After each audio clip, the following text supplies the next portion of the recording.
Hello, my name is Ray Hughes, and I'm with the Veterans History Project at the Cincinnati-Hamilton County Public Library in Washington, D.C.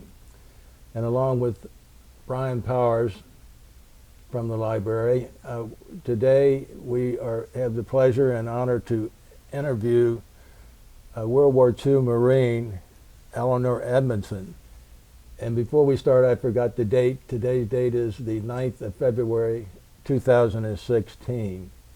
And is it okay to call you Elinor, That's Mrs. fine. Edmundson? Thank you. Fine. Well, the first question we'd like to know is where you were born and when you were born. I was born in Hamilton, Ohio, just up the road, Mm-hmm. in 1923. And what month and day? In September the 10th, September the 10th, 1923. 1923. And where were you living when you were born? Do you recall the address? On my grandfather's farm in, I've forgotten the name of the township, in Butler County. Uh-huh. And what were your parents' name then, your mother and father? My father's name was Franklin Faucett. My mother's name was Ruth Hine. Right. And you were living on your grandfather's farm at that time? My parents were, yes, and I lived there for maybe about a year or so. I see. What was your grandfather's name? My grandfather, which side? On the farm that you were living, It was George Hine, your mother's father. my mother's father. And his wife's name? Was Mary Elizabeth Strong. Mary Elizabeth Strong. Well, that was your maternal grandparents. What were your father's parents' name? My father's father was named Joseph Faucett, and his mother's name was Blanche Keck. Keck? Keck, K-E-C-K? yeah. I see. They were from not very far away. Uh-huh. And so how long did you live there at the home where you were born, on your grandfather's? I don't know for sure, not more than a year or two. I see. And then where did you move to? Do you recall? They moved to a house in Lindenwold, I think it was called, in Hamilton. Uh-huh. Stayed there a short time, and then my father was in the real estate business, and we moved frequently. I see. He was a real estate salesman, or? Yes. Uh-huh. Where did you start the school at then, in grade school? I started in Hamilton. You recall the name of the school? Fillmore. Fillmore? It was out on the road that went to Middletown. I see. Mm-hmm. And so after grade school, then you went to high school? After Hamilton, I went to school in Liberty Township. Oh, I see. And after I finished the 8th grade there, my family, we all moved to Indianapolis. Oh, I see. And I went to high school in Indianapolis at Shortridge High School. Shortridge Shortridge High School? High School. I see. And was your father still selling real estate when you were in Indianapolis? He was in the real estate business, but he was working for the Texas company, doing real estate work, but not selling. I see. Did you have any brothers and sisters? I have one sister, I see. Mary Elizabeth. I see. And what's her married name then? Her married name is McGill. McGill. M-A-C-G-I-L-L. McGill, I see. And so, did your mother ever work, or was she a housewife? My mother worked when we moved to Indianapolis, but it was really after my father died. She worked for Welcome Wagon. Welcome Wagon? Hmm. What was that? This was a group of people who greeted new people had moved to the area who bought houses or lived in new houses. I see. And it was kind of a welcoming group. I see. And when did your father die then? It was almost 9 years ago, wasn't it, Dave? No, that was, No, your father. Oh, my father. Yes. he died in 48. So he died shortly after you were in Indianapolis. Is that? No, we lived there timetable? for a while. It was after I was married that my father Oh, okay. was killed in an automobile accident Oh, in Indianapolis, or there? in rural Indiana. I'll be. Well, after, did you have any jobs while you were going to high school? Any employment that you worked after school or anything like that? No, I see. And okay. And what year did you graduate from high school? 40. 1940. Hmm. And what'd you do after high school? Well, for a very brief time, I went to Butler University. Where's that located? Well, it was in walking distance from where I lived. Oh, I see. And I'm always amazed now when I read Butler plays some of the local schools. And when I went to Butler, there was one building. And I'm kind of amazed that they're out in the big wide world, you know, Yeah. with the big boys. Uh-huh. So, how long did you go to Butler? About one semester, One semester? very briefly. And why did you leave there? And I was like a lot of teenage kids. I just didn't know what I wanted to do. mhm. So that was, you were going there for the first semester in 1941, would you say? No, that would still been 40. It's still 40, September to roughly December. Please? September to roughly December of Yeah. 40? Yeah. What did you do after that then? Did you? I went to another school to learn how to type and do office work. I see. And how long did you do that? Well, I'm sorry, I don't know exactly, but when I finished that, I got a job working for an insurance company I see. In Indiana? in Indianapolis Indianapolis? on North Meridian Street. I see. And how long did you work for them, would you say?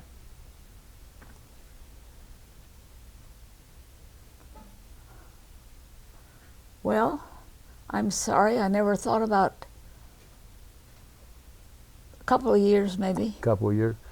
Well, that brings us to a question we ask most people who were in the service during World War II. Is, do you remember where you were and what you were doing on December the 7th, Oh, my. 1941? Oh my. Yeah. Very much. That's a very vivid memory. Would you share that with us? Well, I don't think it's anything anybody would. Had spent the night with a friend, and it was about 10 o'clock in the morning, and we had the radio on, and that was when the news came across. And we were all stunned, of course, Mm-hmm. but had no idea what in the world we were getting into. Right. Now, at that time, did you have any friends that were already in the service? Yes. I see. My class was just about the right age for the boys to be either invited in or Volunteer. impressed. Yeah. Impressed, yeah. That's an old word. But we were right in the midst of it, I think. Uh, So after Pearl Harbor Day, did you continue working for the insurance company? Yes, and I don't know for how long. I decided I would go into the service, but I couldn't go into the Marine Corps until I was 20. And I had a couple years I had to wait. I see. And they had a restriction on women then, you had to be the age of 20. Yeah. Because the young fellas could go in at 17 and 18. Yeah. Yeah. So did you continue working until you reached 23 at the insurance No, company? just 20. Or 20, I'm sorry. You were born in 23. Yeah. Did you continue working at the insurance company until then? Yes. So after you turned 20, then did you go down and join the Marine Corps? No, I joined before, Oh. but I was kind of on hold until I got to be 20. Okay. Well, share that with us then, when you actually joined and were on hold, and when you were called to active duty, and before we do that, what are women Marines called? What's Marines. They didn't have a nickname. they're nothing like Well, of WAC? course, there were some names that people made up, yes, but there were nothing official like the Wax or Wax and the Waves had names, Right. but we didn't. You're We were just Marines. just Marines. Okay. So when did you join and they put you on hold for active duty? I actually joined, and I don't know exactly what the date is, but there is a date, the Marine Corps birthday, which is in November, I think. Well, it's right about November the 11th. About that time, yeah. I've forgotten just which day it was. It's almost as close to Veterans Day. Yes. Well, I couldn't join in Indianapolis. There was no office for that. So my father and mother and I went to Cincinnati. We stayed at the old Gibson Hotel, which was pretty sad to me when they tore it all down, because my father used to go there. And I went to the Marine Corps office. I don't know what it was called in those days, but there were two young ladies there who swore me in. I see. And what led you to join the Marine Corps? Well, it was a sad time, you know. Our dear friends, the boys that we knew, were being killed and didn't come home. It was very sad, and you kind of felt like you wanted to do something to help. Yeah. That's one of the best reasons I've heard. Yes. Excellent.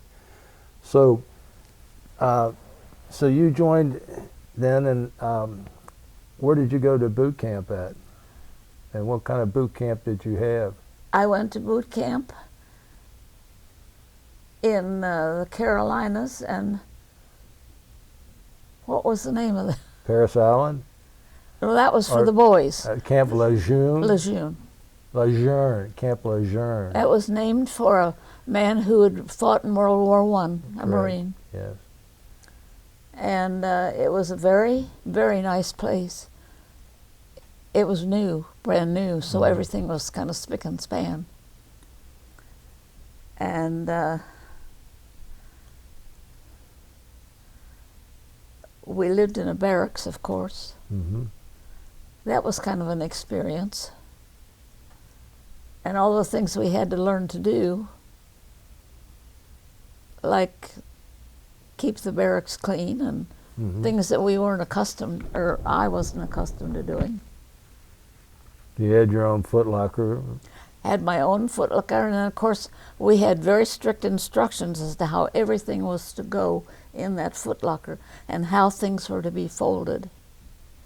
And I think every time I'm in my bathroom, you were supposed to fold your washcloth so that the folded edge was the edge that the inspecting officer would see.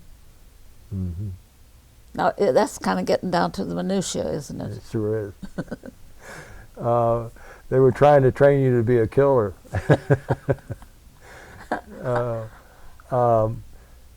What type of physical exercises and programs did they put you ladies through, and then you women Well, Marines? one of the things we did was we would have calisthenics outside. It was warmish, Mm-hmm. so we would go outside the barracks in our night clothes. I would go out in my white satin nightgown with lace trim and do the calisthenics, which I always thought was kind of funny. Yeah, yeah. Now, did you have a barracks full of women Marines? Yeah, There were a number of them, I think, more than one. yeah. There was a section of the base there that was for the women, and the men came and went, but none of them lived there. Uh-huh. Did they train you in any weapons or anything of that nature? No weapons. It seems to me we did fire maybe some guns of some kind, but I don't have much recollection of that. I was trained to be a radio technician. That's not what they called it, but I had to learn how to make a radio and then what to do with it if something went wrong. So that was my job. So you could build a radio, so to speak. I could, they would hand you like a bunch of parts and you were to put that together and make a radio. I see. And how long was your basic training then, while you were You know, I have no idea. normal 12 weeks or? I never thought about that Yeah. before. And Well, then from boot camp, then I went to another training, where was that at? Omaha, Nebraska. Omaha, Nebraska. Is that a Marine Corps base there? No, we went to school in a kind of like a radio shop, Mm-hmm. something that they had made do fit their purposes. Right. And how long were you at Omaha? I'm sorry, I have no recollection. A matter of months. Where did they have you housed at then? Well, the interesting part of that I thought was we lived in a hotel, the Fontanelle Hotel, No. and that was named for an Indian chief. And we lived in hotel rooms and we ate in the hotel dining room. So you had first class treatment while you were there then, huh? Well, we didn't think too much of the food, but you know, do young people ever like the food they're given? That's true. Yeah. So you were there a couple of months learning how to assemble radios and put them together and Fix them. And fix them. And these are normal type radios, not big console type things. These or were field radios. That's right. They were. That's right. The field radios for the Marine Corps. Actually, we were just taught the basics. We didn't have any. Well, we did have some radios like that they would put in Jeeps, Mm-hmm. and we had some kind of a radio that they could take out in the field with some kind of connective wiring. Uh-huh. And we were supposed to know how to fix those if they needed it. I see. So from Omaha, where did you go? Well, now let me think a minute. From Omaha. Ask me something else. I can't remember. what rank were you at this time? When I finished the school at Omaha, I was a sergeant. That was pretty amazing, wasn't it? Yes. A Marine sergeant is kind of a very special kind of person. And I thought I didn't fit the role too well. Well, you must have shown a lot of ability and Well, esprit it was de a matter corps. of grades. Uh-huh. So had you gone through the ranks from a private to corporal? I was a PFC when I went to school. And then you came out a sergeant? Did you I skip never corporal? was a corporal. I never was a corporal. Well, you're like Jimmy Doolittle. He skipped being a full bird colonel and went right straight to a general. But so you skipped being a corporal and went to being a sergeant. I did. Well, that had to be a good increase in pay, and that had to make you feel special. You know, talk about the increase in pay. We had nothing we had to spend money on. We were fed and housed. So it was like a lot of spending money. Mm-hmm. And I think in those days, a sergeant might have been $60 or something in that. I'm just guessing. But it was a lot of money when you didn't have anything else to spend it on. Oh, sure. Well, what responsibility went with you being a sergeant now, right out of the radio school? I didn't really have any. I was sent to, I went from there to Quantico. Okay.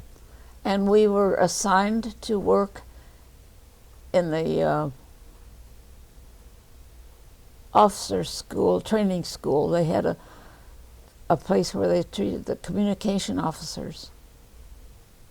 And in the basement of their barracks, which was a 4-story big old brick building, and in the basement they had a shop for us to work in. Mm-hmm. And what type of work did you do there? Fix radios. And is that right? I see. And also, we would take the young officers out in jeeps that were fitted with radios, and we'd go out, as they said, in the boondocks, and they would play games, you know, try to talk to one another. And, Right. and I had at one time, a big truck that was fitted with a transmitter. And I would take them out a few at a time in this truck and teach them how to send messages. I see. And these are regular Marine. These were young. They had just graduated from their training. They had become Officers? officers. OCS officers? They were second lieutenants. I see. I see. Now, in all this time, now you're still a single woman, is that correct? Now, did you have any dates or anything of that nature with any of the Marines? Oh, a few here and Yeah. there. It was interesting. I ran across a young officer in this training school who I'd gone to high school with, that I knew. Uh-huh. And we had a couple of dates, but I was a little nervous about that, you know, because I wasn't supposed to date officers. Oh, is that right? And we went to dinner one time to the place, where was the place in Washington where all the scandal and everything? In Mayflower? Watergate? Watergate. Yeah. It was there then, huh? Yeah. Well, that was long before Nixon, though. It wasn't very impressive, Yeah. but it was a lot more impressive later on when it got to be more famous. Right. So how long did you stay there at Quantico then? Now, see, I don't remember exactly things like that. Now, did you have a lot of women Marines working for you while you were there? And No, not a lot. We had a small group. There were might have been 10 of us worked in this little shop. and you were in charge of that, being a sergeant? Well, I didn't have any duties, nothing I was expected to do. Uh-huh. But I suppose in the scheme of things, Yes. you were supposed to do something. Right. But there really wasn't anything. And how long did you stay there then? I have no recollection. So, well then, when did you get discharged from the Marine Corps? I don't remember that either. How long were you in the Marine Corps? I never figured that out. But I will tell you, I had married the young man that I had known before I went in, and I became pregnant, so I had to leave. Oh, so you got married before you got discharged? Oh, I'm sorry. And your husband's name was Jess Edmundson. Jeff? Jess. Jess? And had you known your husband just before you went in the military? Yes. Oh, I see. And where did you first meet Jess at?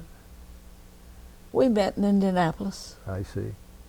And he go to the same high school with you? No. He and his family lived up near Fort Wayne, and he had come down to, what was the name of the field? Fort Ben Harrison, wasn't it? No, that's the Army.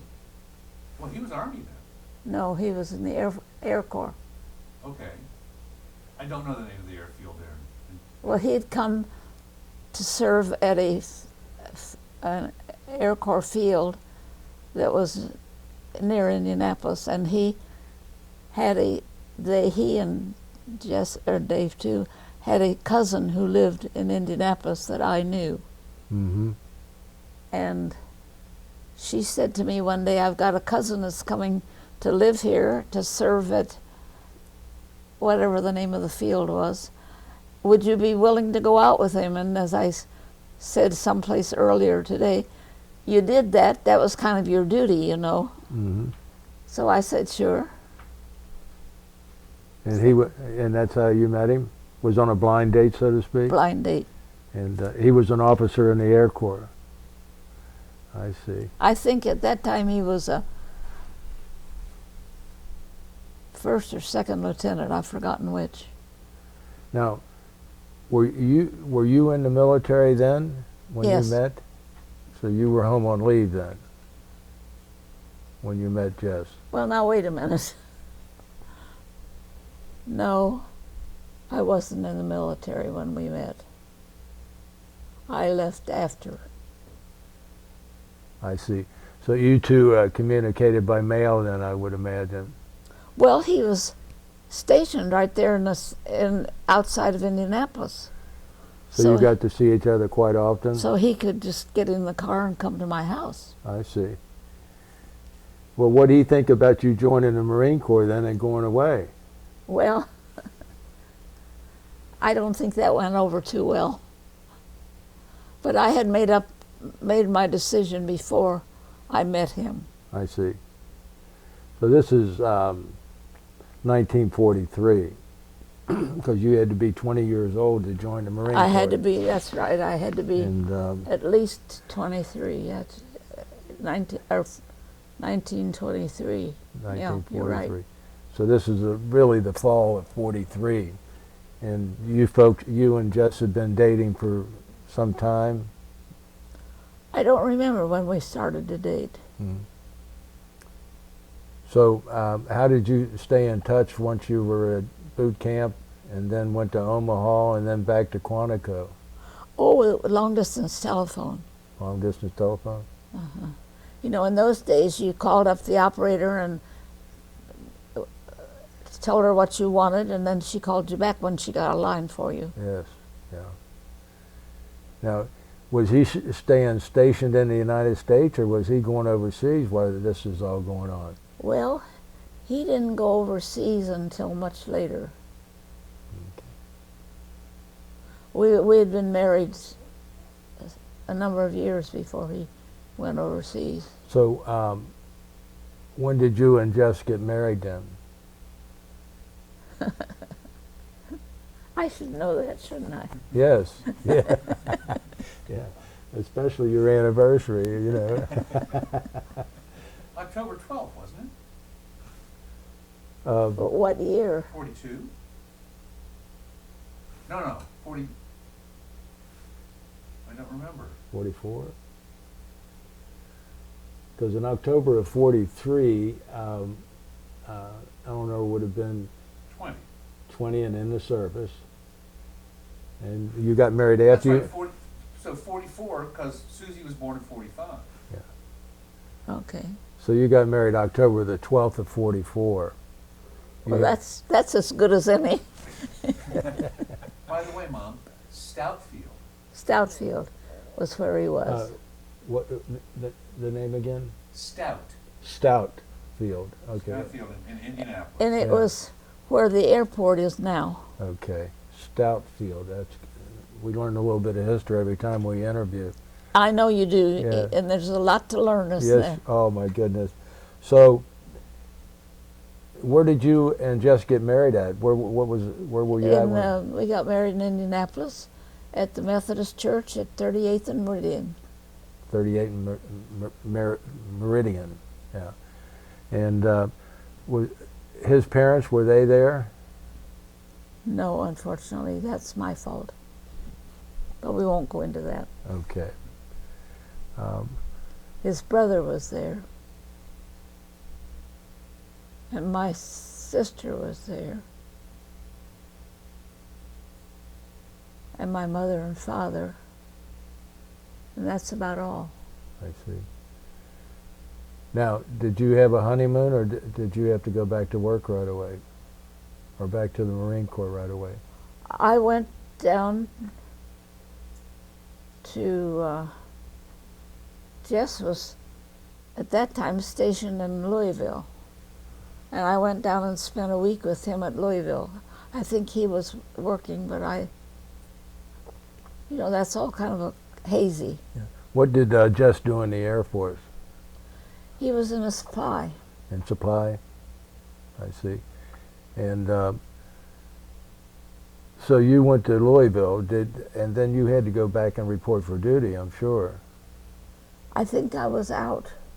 I was a civilian at that point. Oh, okay. So about when did you get discharged then? I have no recollection.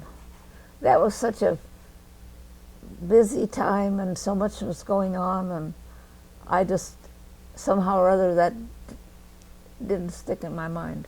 So, so you were discharged, I think you said, because you were married and you had gotten pregnant, is that correct?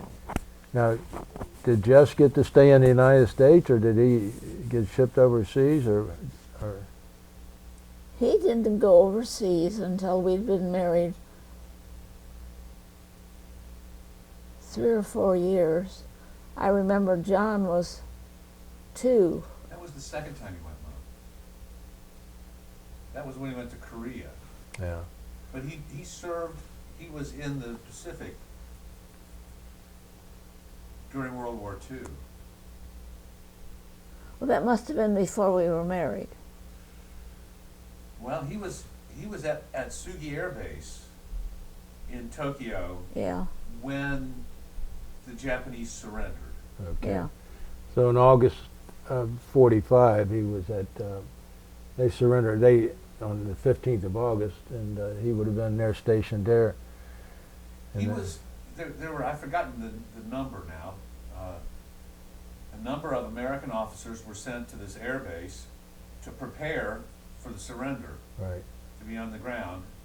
And he told the story that the Japanese Marines, or the Japanese Home Guard, whatever they were called, surrounded where they were billeted, Mm-hmm. and they were facing outward, because MacArthur had said, if anything happens to any of these men, we will rain more destruction on the Right. Japanese. And so they were protecting these Americans from a kamikaze-like attack. And Yes. being in supply, his duty was to see that they had food for the Americans who had come in. Mhm. And Right. as he tells it, it was pretty elegant food. You know, I forgot to ask you. We're familiar now with how you met Jess. Um, where was he from? Where was he born? Jay County, Indiana, Jay County, Indiana. which is what direction from Fort Wayne? South, South of Fort Wayne. about halfway between Fort Wayne and Richmond, Okay. along the Ohio line. So, your first child was born when? September the 17th. What year was that? I think you said 1945. 45, I think. Yes, 45. yes. Okay. And She was born in Indianapolis. I see. And what is her name? Susan Elizabeth. Well, Edmundson was at that time. And how many children did you have? 3. 3. A girl and 2 boys. And what were the boys' names? The oldest boy is he right there, David, George Edmundson, and his little brother was John Franklin Edmundson. I see. Now, at the end of World War II, and your husband was in Japan, where were you living? In the house we'd always lived in Dayton. In Dayton, Ohio? Uh-huh. I forgot to ask you how you got to Dayton, Ohio. Well, Jess had a job in Dayton. Were you living in Indianapolis during World War II or Dayton? Because I knew you came to Dayton after World War II and Yeah, lived on well- Wyoming Avenue. I guess when he was a civilian again, he got a job with Texaco in Dayton. So that's after the war then. So we all moved to Dayton, Ohio. I see. Well, I guess, so your husband got discharged and he went to work for Texaco, but I seem to recall that you said he was recalled during the Korean War, is that correct? Yes, he had signed up. They had a program where they went, I think, once a week to a meeting Mm-hmm. out at Wright-Patterson At the reserves, yes. in the reserves. Oh. Of course, I'm sure they didn't have any idea they were going to get called back, Right. So, or nobody would have ever joined. that's right. So, he was called back into active duty, though, during the Korean War. Mhm. Did he have to leave the United States at that time? Yes, he went to Korea. He went to Korea. And I stayed home in our house with the children. I see. And he was an officer at that time when he went back in also. What was he then? Was he He came out of World War II a captain, Mm-hmm. and when they called him up for Korea, promoted him to major. I see. And now, was he still working in supply during Korea? Yes. And did he? He was. His job was to see that the fuel for the planes got where it needed to be. And did he come home okay from Korea? Yes, and he won a. What did he win? A Bronze Star. Bronze Star. I see. I just wanted. I was just concerned if he was wounded or anything of No. that nature during. I think supply officers don't get wounded too much. It depends on how close to the front they are. Well, he traveled all around Korea to the places where this fuel needed to be delivered was where the planes were. Well, that's on the front, you know. Yeah. So Fortunately, he came back in good shape. I see. Did he? He didn't choose to stay in the service after that. He took his discharge and went back to civilian life. Do you still have your uniform that you wore during World War II? I have part of it. I could get into the, as they called it, the blouse, but I think the skirt wouldn't go around anymore I see. because I was quite slender. And I just gave my hat away, and I've forgotten who I gave it to. You know, it never occurred to me to keep my uniform. Mm-hmm. Yeah, not, most people it didn't occur to them. Yeah, very rare. It wasn't something that you wanted to keep. Perpetuate. That's right. Yeah. After you came home, then, and your husband came home from Korea, and did you work outside the family? Yes. I worked for the Dayton Board of Education. I see. And what'd you do for them? Oh, office work. Office work. I see. How did you end up in Cincinnati? Well, my two sons had homes here, and I had watched a friend who had parents who needed, elderly parents who needed help, and she spent all of her time going back and forth between places. And it just seemed to us that it would be better for the boys if we were closer to where they were. Yeah. Because even just as close as Dayton, it was a lot, our friend did a lot of traveling back Sure. and forth to her parents to help them. And So, now, was your husband working where he could have a job here in Cincinnati? no, he had retired. He worked for General Motors, Ah, and he had retired. So we decided to move to Cincinnati. where did he work for General Motors at? In Dayton. Where did he work in Dayton? Delco Products. Delco? Yeah. Yeah. That was a good job. It was one of the best jobs in this area at that time. Yeah. He seemed happy with it. He Oh, worked yeah. very hard at it. Yeah. Spent a lot of hours, extra hours that most people apparently didn't spend, or Mm-hmm. but did it willingly. And What's your fondest memories of the Marine Corps?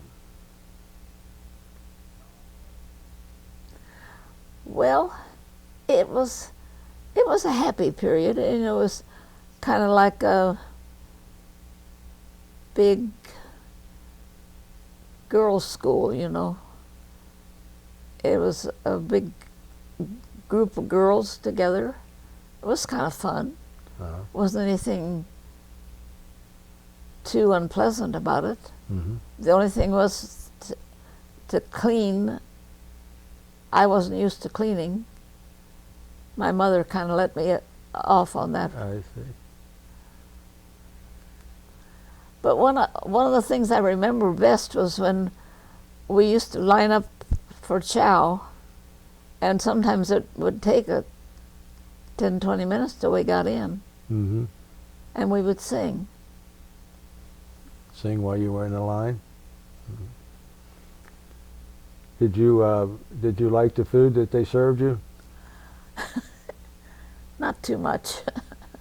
The worst thing I got one time was mutton stew. Never. That's not very good, especially if you're not used to it. Uh-huh. Mutton's a little strong. Yeah. But we had good baked goods. We had good bakers. Mm-hmm. We had good pies. At this point, I'd like to ask Brian if you have any questions, Brian. Yeah, just a couple. So you joined the Marines. Why the Marines and not, say, the Navy or the Army? Because the Marines had a better reputation. Did you know anybody who had been in the Marines before you? I mean, so how did you know about the Marines? I mean, you just... Well, when you live in a big city, you know all about a lot of things. Did you go to see newsreels much about, when you were living in Indianapolis before you actually were serving as a Marine? Yeah. I went with my friend who was a B-17 pilot, and there was a short movie that they made about the B-17s. And I made him go to that, and then after I thought that was kind of dumb. It was for me, not for him. And before you joined, or even before you actually started serving as a Marine, did you know many people who got killed in service? A couple of boys Like from school or from your neighborhood? from school.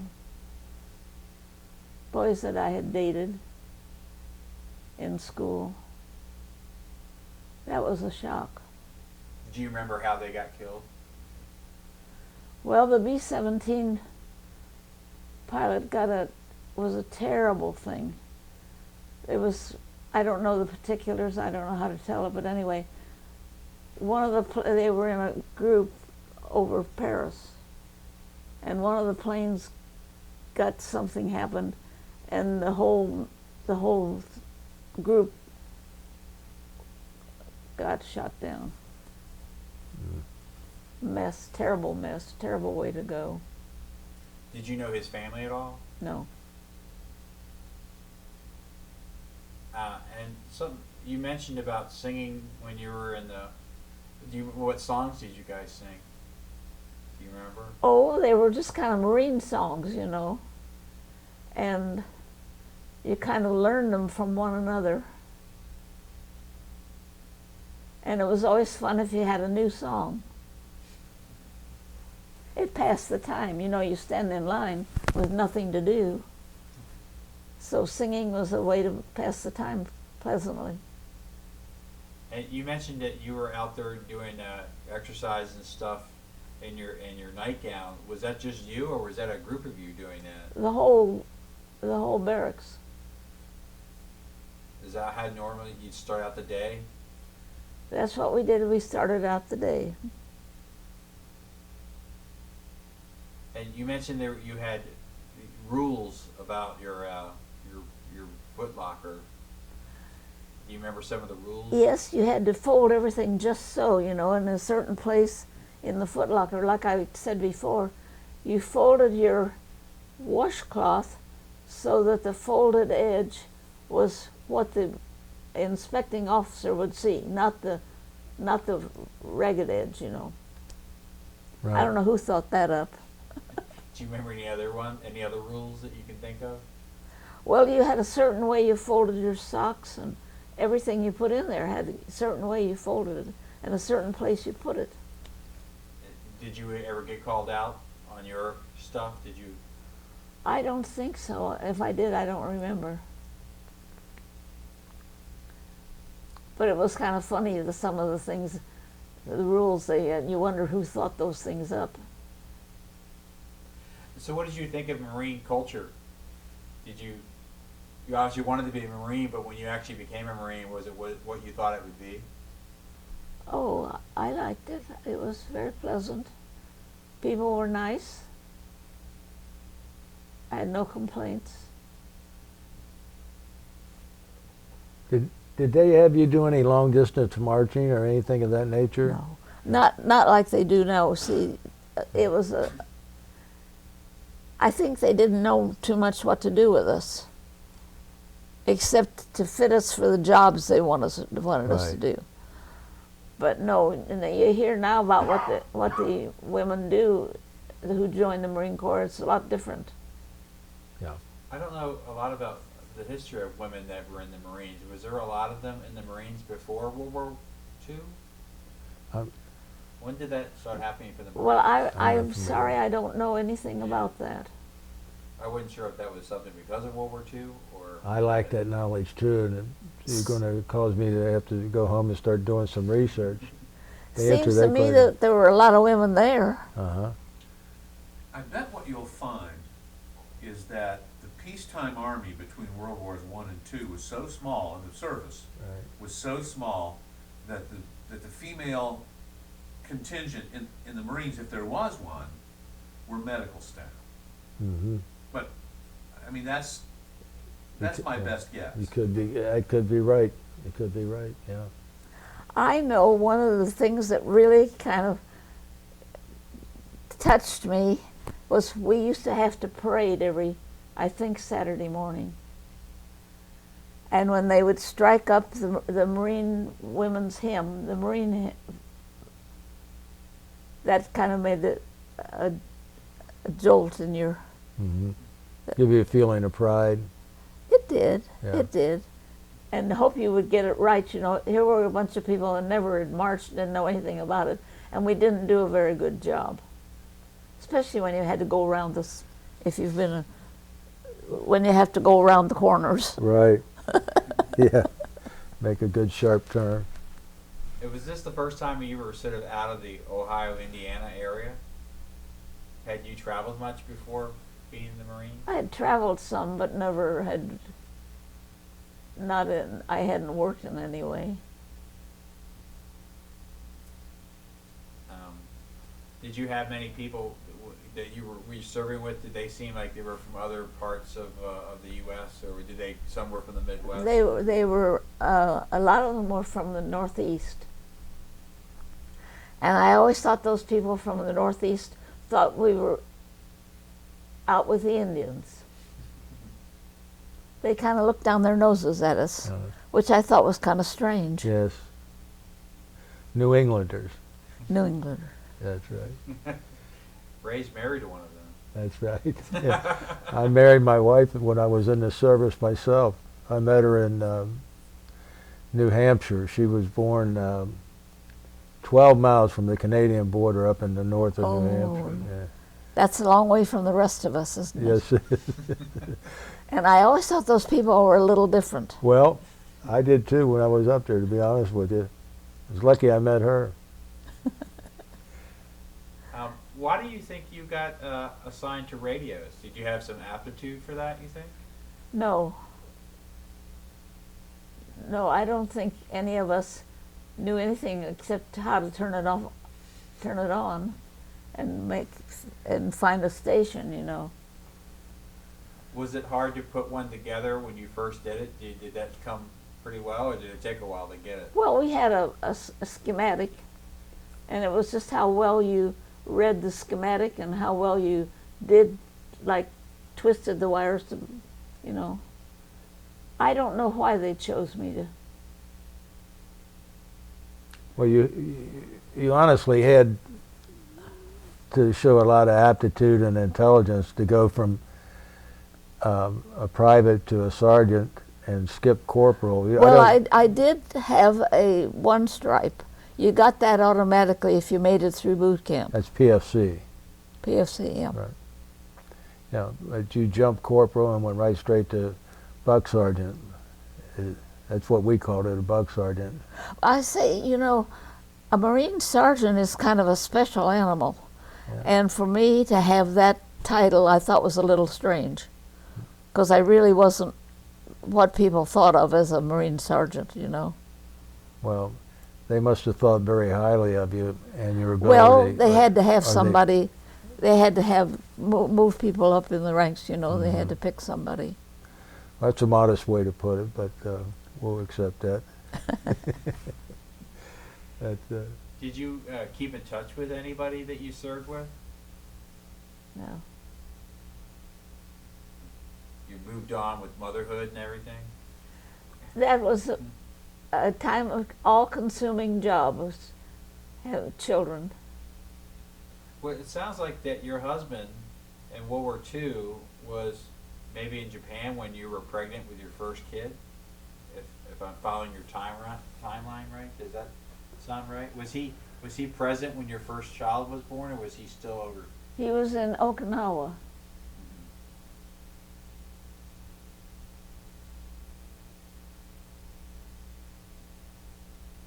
But you know, you just, that's the way things were, and that's what you did. Do you remember how long it was after your first child was born when he got back to the States? I think she was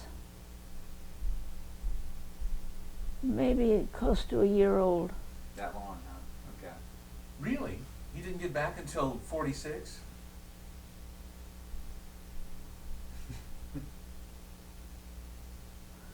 I don't know. Well, he would have been there in September of 45. Certainly. And, My next life, I'll write it all down. Well put. Yeah. That's excellent. I love that. Well, when you before you went in as a Marine, when you joined in, but that period that you weren't, you were in Indianapolis? So what kind of rationing, what kind of things were going on there for the war effort that you remember? Not a whole lot. We had ration cards, and we didn't have all the meat to eat that we wanted, or some other items. I don't remember what they were. I remember we used to go to the butcher shop, and they had a whole lot of chairs they put there for people who want to wait their turn to talk to the butcher. We didn't suffer much. I lived with my mother and my father and my sister, who had a little boy, and that little boy's ration card for food was very helpful. Now, when it came to shoes, he never had enough shoes,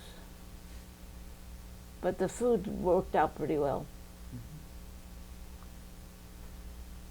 In Quantico, what were you doing? Were you doing radio stuff at Quantico? At Quantico, I worked at the the Marine. What did I said once, and I can't remember. The communication officer school at Quantico.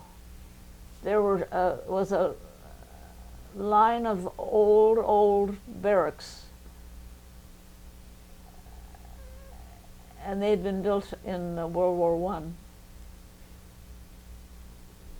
And that's where you were staying at, was in the old barracks? No. I stayed in the women's barracks.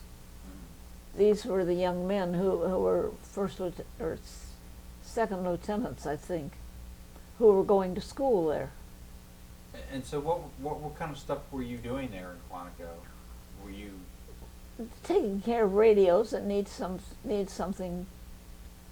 I don't remember anything. Well, we did take the young men who were learning out in, as they said, in the boondocks, right? in a Jeep, or I would take sometimes in that big truck that had the transmitter, and they would learn how to do these things that they needed to do when they got out in the real world, Were you doing like shift work, or were you working like in an office a lot of the time there, or would you work a certain same shift all the time, or did that change? Did you work during Well, the it was day? kind of like just going to work every day. We went the same day and kind of kept work hours. It wasn't anything very. There weren't any 24-hour shifts. It wasn't anything really worth talking about. Right. We weren't really terribly busy.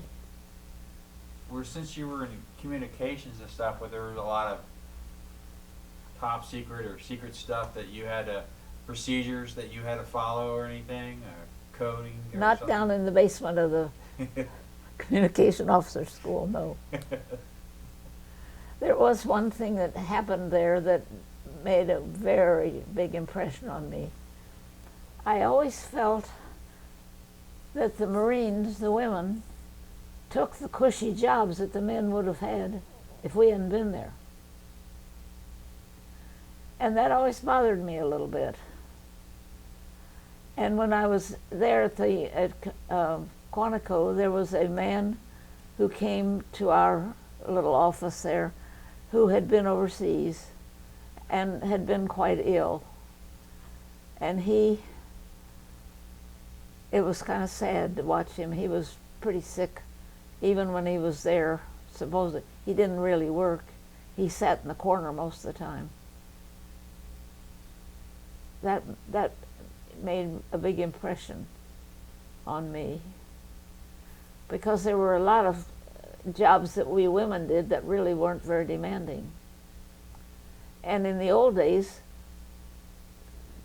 that's what the men got, who needed a little tender, loving care. I always felt so sorry for the drill instructors, because you could tell that this bunch of women who didn't know one foot from another, try to teach them how to drill, was not their idea of what they want to be doing. So did you have male drill sergeants?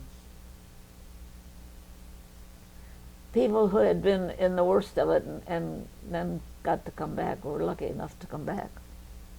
Right. Well, thanks. I'm ready. Well, it looks like that concludes our interview, unless you have anything else that you'd like to add.